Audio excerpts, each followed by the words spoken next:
Hi hello welcome to our channel. నేను మీ శ్రీ. ఇప్పుడు మీరు వినబోయే కథ ఇష్టమైన సకుడ పార్ట్ 105. ఇక ఆలస్యం చేయకుండా కథలోకి వెళ్ళే ముందు లైక్ చేయడం మర్చిపోకండి ఫ్రెండ్స్. ఇప్పుడు ఇలాగే ఆరిందలా మాట్లాడుతుంది. గగన్ రాగానే కుక్కపల్లి అయిపోతుంది అన్నది మాలవిక. ఏం కాదు ధరణి మూతి ముడిచి చెప్తుంటే మామ్ కాఫీ అంటూ వచ్చాడు గగన్. వినేశాడా అన్నట్టు ఆమె పెద్ద పెద్ద కళ్ళు మరి కాస్త పెద్దగా అయ్యాయి. మాలవిక ధరణి వైపు ఒకసారి చూసి నవ్వి వెళ్ళిపోయింది. ఏదో కాదు అంటున్నారు అంటూ వచ్చాడు అక్కడికి. నువ్వు ఇంకా ఇక్కడే ఉంటావా? తను వెళ్ళినప్పటి నుంచి అలాగే కూర్చున్న ధరణిని చూస్తూ అడిగాడు. ఆమె అటు ఇటు నిలువుగా తల అడ్డంగా ఎటెటో ఊపేసింది. ఆమె వైపు అదోలా చూసి వెళ్ళి రెడీ అవ్వు అంటూ అప్పటికి తల్లి అందించిన కాఫీ కప్ తీసుకున్నాడు. ఇంకా టైం ఉంది కదా గగన్. కొడుకు పక్కనే కూర్చుంది మాలవిక. ఇంకో 1 అవర్లో బయలుదేరాలి కదా, బెట్ వేస్తా, రెడీ అవుతుందంటావా అనగానే ధరణి ముఖం మార్చుకుంది. చూస్తూ ఉండు, 6 గంటల్లో రెడీ అవుతా అంటూ గబగబా పైకి పరుగులు పెడుతుంటే మాలవిక కూడా వెనుకే వెళ్ళింది. అతని పెదవులు విచ్చుకున్నాయి. తండ్రితో మాటల్లో పడిపోయాడు గగన్.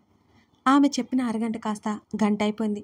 మాలవిక ఎప్పుడో కిందకొచ్చేసింది కూడా. నిట్టూర్చి అతను పైకెళ్ళాడు. తలుపు తెరిచి చూడగానే ఆమె అద్దం ముందు నిలబడి కనిపించింది అతనికి. తలుపు శబ్దం వినిపించగానే అద్దంలో నుంచి అతని వంక చూసింది Dharani. Lemon yellow colour kurta, white palazzo, పైన క్లిప్ పెట్టి జుత్తు వదిలేసి కిందకు మడిచి ఉంది, ఎక్కువ పొడవు కనిపించకుండా. అయినా సరే ఆమె నడుము దగ్గరికి వచ్చేసింది ఆమె జుట్టు. వెనక నుంచి ఆమెను హత్తుకున్నాడు. 2 అరగంటలు అయిపోయాయి అన్నాడు గగన్. ఏం కాదు, నేను త్వరగానే రెడీ అయ్యాను అంటూ చివరగా కనుబొమ్మలకు మధ్యలో కాస్త పైన బొట్టు బిళ్ళ పెట్టేసుకుంది ధరణి. హరివిల్లులా ఉన్న ఆ కనుబొమ్మలు మధ్య ఆమె దోసగింద ఆకారంలో ఉన్న బొట్టు భలే అనిపించింది. మరోసారి అద్దంలో తృప్తిగా చూసుకొని నేను రెడీ అని అతని వైపు చూసి నవ్వింది ధరణి. నీ కోట్ నలిగిపోతుంది అతను గాఢంగా కౌగిలించుకోవడంతో కంగారుగా చెప్పింది ధరణి. నెమ్మదిగా ఆమె జుట్టు పక్కకు తప్పించి ఆమె భుజం మీద ముద్దు పెట్టుకున్నాడు అతను. ఆమె కలువ కన్నులో అరమోడ్పులయ్యాయి అతను చేసిన ఆ చిన్న పనికి. వెళ్ళాలి అన్నావు? ఆమె స్వరం అతి మెల్లగా వచ్చింది. వెళ్దాంలే. మారిన అతని గొంతు విని ధరణి ఉలిక్కిపడింది. అతని ముఖం ఆమె మెడకి ఆమె కురుల చాటున మధ్యలో చేరిపోయింది. ఏదో వింతైన పరిమళం అతన్ని వివసన చేసింది. అప్పటికే ఆమె ఊపిరి బిగబట్టి అతని చేతుల మీద గట్టిగా బిగించి పట్టుకుని ఉంది. ఆమె నడుముకి ఇరువైపులా అతని పట్టు పెరగడంతో ఉలిక్కిపడి గబుక్కున అతని వైపుకి తిరిగింది. నేను రెడీ అయిపోయాను, ఎక్కడ మరోసారి రెడీ అవ్వాల్సి వస్తుందో అనే కంగారుతో బెరుగ్గా అతని వైపు చూస్తూ చెప్పింది. ఇంకోసారి అవుదులే, పర్లేదులే అన్నాడు గగన్. అతని టై లూజ్ చేయగానే ఆమె కళ్ళు మరిగి కాస్త విప్పారాయి. అప్రయత్నంగా ఒక అడుగు వెనక్కి వేసింది. మిర్రర్కి ఇరువైపులా చేతులు పెట్టి ఆమె ఎటు కదలకుండా బంధించేశాడు. బలమైన అతని చేతుల వైపు ఒకసారి చూసి నెమ్మదిగా తల ఎత్తి అతని ముఖంలోకి చూసింది ధరణి. ఆమె పెదవులు వణికాయి. తీక్షణమైన ఆమె అతని చూపుని చూసి గుండె జల్లుమనేలా చేస్తోంది ఆమెకి. అతను మరి కాస్త ముందుకు వెళ్ళి 2 చేతులు అతని ఛాతీ మీద పెట్టేసి అడ్డుకుంటున్నట్టు ఆపింది. కానీ ఆమె వల్ల కాలేదు.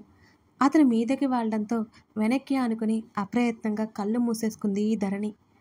ఆమె ఒక చెయ్యి డ్రెస్సింగ్ టేబుల్ కింద భాగాన్ని నొక్కి పట్టుకుంటే మరొక చెయ్యి తగిలి అక్కడ వస్తువులన్నీ కింద పడిపోయాయి. క్రాఫ్ సరిచేసుకుంటున్న పతిని చూసి ఆమె పెదవులు గొనుకుతున్నాయి. ముఖం ముడుచుకుపోయింది. అప్పుడప్పుడు పెదవులు బిగించుకుంటున్నాయి ఆమెవి. కళ్ళు చిన్నవవుతున్నాయి. ఏదో అంటుంది అతన్ని. చెదిరిన చుట్టూ నలిగిన డ్రెస్ సరిచేసుకుని వెళ్దామా అని అడిగింది ఉక్రోషంగా. దూరంగా ఉన్న ఆమె చుట్టూ చెయ్యేసి దగ్గరికి లాక్కొని పద అన్నట్టు నడిచాడు గగన్. వీరిద్దరూ కిందకెళ్ళేసరికి రిసెప్షన్ గురించి మాటలు వినబడుతున్నాయి. పెళ్ళైన అందరిలో జరగలేదు, ఇదైనా అందరిలో జరుగుతుందని ఆమె ఆశగా చూసింది ధరణి. అతని తల్లిదండ్రులతో వద్దని చెప్పడం విని ధరణి ముఖం మాడిపోయింది. కారణం ఆమెకు తెలియదు కదా. చిన్న చిన్న విషయాన్ని కూడా అతను లైట్ తీసుకోలేడు. ఎక్కువ మందిలో ఆమెకు ప్రమాదం అనేది అతని ఆలోచన. ఉదయాన్నే ఆలస్యంగా బయటికి వచ్చింది అమృత. ఆమె హాల్లోనే కూర్చుంది. తల్లి కాఫీ ఇస్తే తాగి మౌనంగా కూర్చుంది. చెల్లి గొడవ చేస్తుంది. తల్లి ఏదో నచ్చ చెప్తోంది. తండ్రి ఆఫీస్కి వెళ్ళడానికి సిద్ధమవుతున్నాడు. గంట గడిచిన కమల్ జాడ కనిపించలేదు అమృతకి. అమ్మా, అతనేడి? అందరూ వెళ్ళిపోయాక తల్లిని చాలా మామూలుగా అడిగింది అమృత. ఎవరు అదే నాకు తోడు కోసం వచ్చాడు కదా కమల్ అని అడిగింది అమృత. ఓ కమలా, ఉదయాన్నే వెళ్ళిపోయాడుగా. తల్లి మాటలకు ఆమె విభ్రాంతి చెంది అంతలోనే తేరుకుంది కూడా. తనకెందుకింత ఉలిక్కిపాటు? తనే కదా అది కోరుకుంది.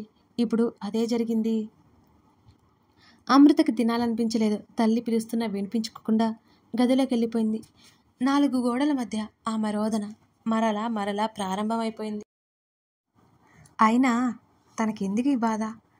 అతను తనని తప్పుగా అనుకుంటాడనా? తనే స్వయంగా నింద వేసుకుంది. అది అతని కోసం తనకి భరించక తప్పదు. అమృత తల దిండులో కూరుకుపోయింది. స్టాఫ్ అంతా వినయంగా పలకరిస్తుంటే గగన్ చేతులు పట్టుకొని ఓ చిరునవ్వు విసిరి అతనితో పాటు వడివడిగా అడుగులు వేసింది ధరణి. నేనేం చేయాలి? మరో అరగంట తర్వాత అతన్ని అడిగింది ధరణి. నీకు నచ్చింది చేసుకో. అతను పనిలో ఉండి తలైనా ఎత్తి చూడకుండా ధరణితో చెప్పాడు గగన్. ధరణి విసురుగా ఎదురుగా ఉన్న సోఫాలో కూర్చొని ఆ గది అంతా కలయ చూసింది ఆమె. పోయినసారి వచ్చినప్పుడు జరిగిన సంఘటన తలుచుకుని ఆమె నవ్వుకుంది. గడ్డం కింద చేయి పెట్టుకుని అతన్నే చూసింది. ఎవరితోనూ సీరియస్గా కాల్ మాట్లాడుతున్నాడు. అది వెంటనే అయిపోయింది. తను చూస్తుండగానే చరణ్ లోపలికి వచ్చాడు. అతనికేదో పని చెప్పాడు గగన్. మరో 2 గంటలు గడిచినా అతను అది ఇది అంటూ మాట్లాడుతూనే చూసుకుంటున్నాడు. కనీసం తీరిక లేకుండా తను వర్క్ చేసుకుంటున్నాడు. అనవసరంగా గొడవ చేసి తను వచ్చింది. ఇంత బిజీలో తనేం గుర్తుపెట్టుకుంటాడు పాపం. రోజు తను ఎంత తప్పుగా అనుకుంటోంది. ఇద్దరికి తనే కాఫీ తేవడానికి బయటికి వెళ్ళింది ధరణి. బయట ఆఫీస్ బాయ్ కనిపించి వినయంగా కాఫీ కావాలా మేడం అని అడిగాడు. అతను అలా అడగడంతో కావాలి, కానీ నేను తెచ్చుకుంటా అన్నది ధరణి. పర్లేదు మేడం, తీసుకొస్తాను అని అన్నాడు అతను. ధరణి సరే అన్నట్టు తలాడించి ఆ కారిడార్ మొత్తం తిరుగుతూ కాసేపు ఉండి అతని క్యాబిన్ వైపు వెళ్ళింది ఆమె. Just shut up Megha. ఆమె తలుపు తెరవగానే గగన్ గొంతు గట్టిగా వినిపించి ధరణి ఉలిక్కిపడింది. వెంటనే లోపలికి నడిచి అతని వైపు చూసింది. ఇంకోసారి నాకు కాల్ చేయకు. అతని గొంతు మరి కాస్త కోపంగా ఉంది ఆ సమయంలో. మేఘ ఎవరు అని ఆలోచించుకుంటూ ఆ రోజు రాత్రి కాల్ చేసింది కదా అనుకుంటూ అతని వైపు చూసింది ధరణి. అతను లేచి నిలబడి ఉన్నాడు. అతని చెయ్యి కిటికీ దగ్గర ఆనించి ఉంది. అతను అటువైపుకు తిరిగి మాట్లాడుతున్నాడు మేఘనతో. నిన్ను కలవడం నాకు ఇష్టం లేదు, తెలుసు కదా. నా డెసిషన్ ఎప్పటికీ మారదు. అతని గొంతు చాలా ఖచ్చితంగా ఉంది. అవతల వారు ఏం మాట్లాడుతున్నారో ఆమెకి వినిపించలేదు. నువ్వు ఇక్కడికి వచ్చినా సరే నాకు ఇష్టం లేదు. ఇంతవరకు నీతో మాట్లాడడం కూడా టైం వేస్ట్. మరోసారి నాకు కాల్ చేయకు నిష్కర్షగా చెప్పేసి కాల్ కట్ చేశాడు గగన్. అతని చెయ్యి కిటికీ చువ్వకు బిగుసుకుపోవడం ఆమె చూస్తూనే ఉంది. మరో 2 నిమిషాలు ఆమె కూడా ఏం మాట్లాడలేదు. అతను వెనక్కి తిరిగాడు. అలాగే డోర్ హ్యాండిల్ పట్టుకుని నిలబడి ఉంది ధరణి. అతని కళ్ళు ఆమె వైపు తీక్షణంగా చూశాయి. ఎక్కడికి వెళ్ళావు? అతని స్వరం చాలా మామూలుగా ఉంది. కాఫీ తెద్దామని అని అంటుండగా ఆమె చేతుల వైపు చూశాడు. బాయ్ తెస్తానన్నాడు అన్నది. అదే సమయంలో డోర్ బెల్ మోగింది. ధరణి వెనక్కి తిరిగి కాఫీ కప్పులు అందుకుంది. అతను వెళ్ళిపోయాక డోర్ లాక్ చేసి గగన్ వద్దకు వచ్చి అందించింది ధరణి. నాకు ఇంట్రెస్ట్ లేదు అన్నాడు. ప్లీజ్ అంది ఆమె. చెప్పాను కదా నాకు ఇంట్రెస్ట్ లేదు. నచ్చకుండా ఎలా తాగమంటావు అని అతను అడిగాడు. ధరణి ఇంకో మాట మాట్లాడకుండా అది పక్కన పెట్టేసింది. ఆమె మౌనంగా కూర్చొని తల కిందకి దించుకొని ఒక్కో సిప్ వేయసాగింది ధరణి. అతను అటువైపుకు తిరిగి అలాగే ఉండిపోయాడు కొంతసేపు. అతని కోట్ తీసేసినట్టున్నాడు. తెల్ల చొక్కాలో అతని బలమైన భుజాల రూపు స్పష్టంగా కనబడుతోంది. ఆమె కాఫీ పూర్తయినా అతను కదలలేదు. పక్క నుంచి అతడి దవడ కండరం సన్నగా కదలడం ధరణి గమనించింది. ఎవరు ఆమెగా? ఆమెతో మాట్లాడిన తర్వాత ఎందుకంత కోపంగా ఉన్నాడు? అతని ఫ్రెండ్ సర్కిల్లో మేఘ అనే అమ్మాయి గురించి తను ఎప్పుడూ వినలేదు. అయినా తన మొహం, అతని గురించి తనకేం తెలుసు అసలు? అతనేంటో తెలుసు, అతని లక్షణాలు తెలుసు, అతని అలవాట్లు తెలుసు, మహా అయితే అతని ఇష్టం తెలుసు. అంతకుమించి తనకి ఇంకేం తెలుసు? తెలీదు, ఇంకేం తెలీదు. అయినా ఇవి చాలవా? మనసు లోతు నుంచి వచ్చిన ఆ మాట. ధరణి ఒక్కొక్క అడుగు అతని వైపు వేసి నెమ్మదిగా వెనక నుంచి గగన్ని హత్తుకుంది. ఆమె ఏమైంది అని అడగలేదు. అలాగే మౌనంగా ఉండిపోయింది. నాకు బోర్ కొడుతుంది, నిద్ర కూడా వస్తుంది అన్నది మెల్లిగా. వెళ్ళి రెస్ట్ తీసుకో అన్నాడు. ఆమె వైపు తిరిగి తల నిమురుతూ. నువ్వు నాతో పాటే పడుకున్నావు కదా, నాకంటే ముందే లేచావు కదా, మరి నీకు రెస్ట్? కళ్ళు మాత్రమే పైకి ఎత్తి అడిగింది ధరణి అతన్ని. ఆ ఇన్నోసెన్స్ని మరోసారి అతను పడిపోయాడు. అసలు ఆ ముఖ కవలికలు అంత అద్భుతంగా ఇంకెవరైనా చూపించగలరా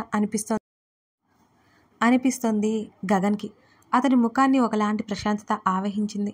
ఆమె మెడవంపులో అతని చెయ్యి చేరింది. అతని చెంప మీద అతని బొటనవేలు నెమ్మదిగా నిమిరింది. నేను నీలాగా లేజీ ఫెల్లా కాదు కదా, కాబట్టి బుద్ధిగా వెళ్ళి రెస్ట్ తీసుకో. రేపటి నుంచి నీకు సెపరేట్ క్యాబిన్ ఏర్పాటు చేస్తా అని అన్నాడు మృదువుగా. అతని లేజీ అన్నందుకు తన పెదవులు బిగుసుకున్నాయి ఆ క్షణం. నేనేం లేజీ కాదు, రెస్ట్ లేకపోతే ఎవరైనా ఇంతే, ఊరికే కూర్చుంటే నిద్ర వస్తుంది అని ఉక్రోషంగా చెప్పింది ధరణి అతనితో. అవును, నువ్వు లేజీ కాదు, ఇదిగో ఇది ఎప్పుడు ఏదో ఒకటి ఆలోచిస్తూనే ఉంటుంది అంటూ ఆమె కంత మీద వేళ్లతో పొడిచాడు.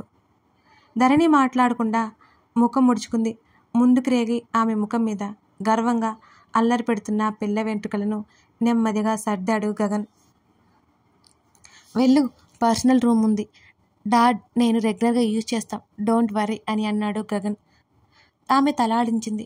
ఫోన్లో ఎవరు అని అడిగింది ధరణి. బాగా ముద్రిపోతున్నాం ఈ మధ్య అన్నాడు. ఆమె మెడవంపులో ఉన్న ఆ చేత్తోనే మెడపట్టి ముందుకు లాక్కున్నాడు గగన్. నేనా అన్నట్టు చూసింది ధరణి. నేను కాదు, నువ్వే మహా ముదురు. ఆమె మనసులోనే అప్రయత్నంగా అనుకుని నాలుక ఖర్చుకుంది ధరణి. నాకు కాదు కాదు కాదు నేనే అంటూ ముఖాన్ని మరింతగా దగ్గరగా తేవడంతో బెదిరిగా చూసింది అతని వంక.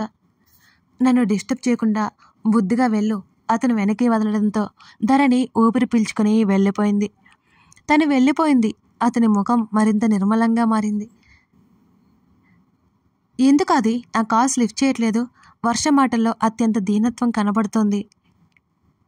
రెస్ట్లో ఉన్నా కదా అని అన్నాడు పొడి పొడిగా ఆదిత్య.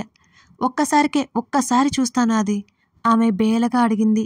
ఇప్పుడు వీలు కాదు వర్ష. అతని పిలుపు మారడం గమనించింది. మరెప్పుడు వీలవుతుంది? అది నిరీక్షణ నుంచి వచ్చిన కోపం. అది త్వరలోనే చెప్తాను. ఇద్దరి మధ్య నిశ్శబ్దం. ఆది చెప్పు, వదిలించుకోవాలనుకుంటున్నావా నన్ను?